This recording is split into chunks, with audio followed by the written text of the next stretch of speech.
O hospital que minha filha mais velha fez a operação da retirada do tumor não deu nenhum tipo de diagnóstico na área mental. Eles receitavam medicamento e teve uma época, inclusive, que já estava num ponto tão crítico que o médico acabou receitando um que realmente foi muito, muito forte. Cheguei a dar para ela, mas ela ficava apagada, tipo, quase 3 dias. Então, naquela época, por ela ser uma criança, eu achei que não tinha necessidade, né? Que eu tava querendo, eu precisava resolver isso, mas não dessa forma, né? Não deixar minha filha dopada ali. Então, eu acabei não administrando, né, esse remédio, esse medicamento. E tudo a gente sempre relatou pro hospital, né? Sempre foi tudo relatado. E nessa época a gente já começou a pedir ajuda, né, pros órgãos, pros lugares e começamos a sair espalhando, né, pedindo ajuda para japonês, porque a gente já tava numa situação bem crítica dentro de casa, a família já tava ficando toda desestruturada, todo mundo já tava ficando fisicamente, mentalmente, todo mundo debilitado mesmo, né, porque todo dia. É por isso que eu falo que na minha vida sempre aconteceu tudo muito rápido, então a gente não teve uma trégua, né?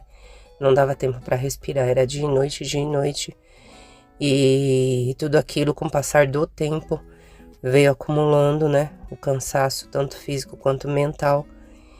E, e foi uma fase assim que a família toda mesmo, né? Tava precisando muito, muito de ajuda, mas ninguém conseguiu ajudar a gente, né? Ninguém pôde fazer muita coisa e realmente foi só o, os medicamentos mesmo, né? Que os médicos receitavam, foi testando e nada funcionava. Então,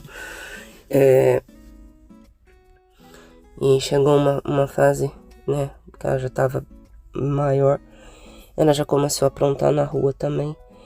Então, eu também sempre tinha que sair correndo nas ocorrências dela, né? Porque de certa forma que até os 20 anos é responsabilidade dos pais, né? Então eu tinha que largar o que eu tava fazendo e ir lá, né? No local do ocorrido para poder fazer meu papel, né? De mãe, arcar com tudo, né? Os policiais sempre falavam, né? Tudo que ela fizer, qualquer tipo de crime que ela cometer, os pais são responsáveis, então não teve jeito, né? Eu não tive como escapar disso. E assim foi até ela completar. Ela já tava com 19, então ela já tava com quase, né? Pouco antes de completar 20 anos. Eu tomei uma decisão de colocar ela pra morar sozinha, porque ela já ia ficar adulta. Então, ela já poderia arcar com as coisas dela, né? Com as responsabilidades dela. E corremos atrás, né?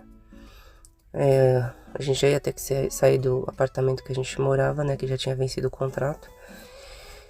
Então, nós alugamos uma casinha pra ela e colocamos ela, né? Pra morar sozinha no local próximo da onde a gente ia morar, né? Porque é óbvio que eu ia cuidar, mas eu ia cuidar de longe, né? Porque realmente no mesmo ambiente não tava dando certo. E mesmo porque quando ela fica nervosa, ela quebra tudo, né? Ela sai jogando tudo, então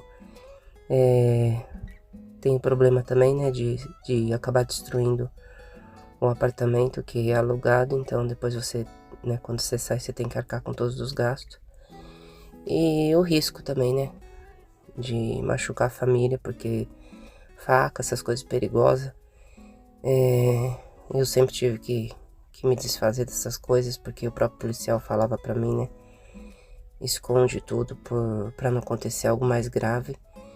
Então, eu até costumo brincar que nessa época eu fui guerreira na cozinha, né? Ter que cozinhar com faca sem corte.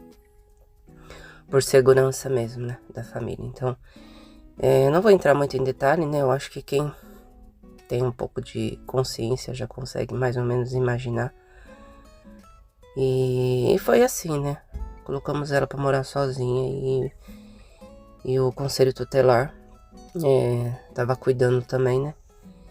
Então, eles foram lá, mas não deu certo, né? Ela começou a fazer muita confusão na rua, causar muito problema com a polícia, muito problema com os vizinhos no bairro. Então, o Conselho Tutelar decidiu, em conjunto com um órgão para deficientes, levar ela, né, para morar em outra cidade e colocar no sistema para deficiente, né? Porque durante todos esses anos o médico não emitiu nenhum tipo de diagnóstico, não tinha emitido nenhum tipo de carteirinha para ela. Aqui no Japão fala techo, né? Ela só tinha o mesmo que quando ela era criança, acho que com 11, 12 anos mais ou menos. Eles emitiram um, mas com um grau que não, tipo, é como se ela fosse mesmo normal, né? É só um pequeno distúrbio, digamos assim, que eu costumo brincar que até eu tenho isso aí, né? Que às vezes eu falo que eu sou louca também, então essa carteirinha, na verdade, ela realmente não valia pra nada, né? Não adiantava apresentar isso daí pra nada que não inocentava ela de exatamente nada, né? Ela sempre teve o diagnóstico que ela sempre foi consciente de seus atos, né? Então, ela tinha total consciência, né, de tudo que estava fazendo.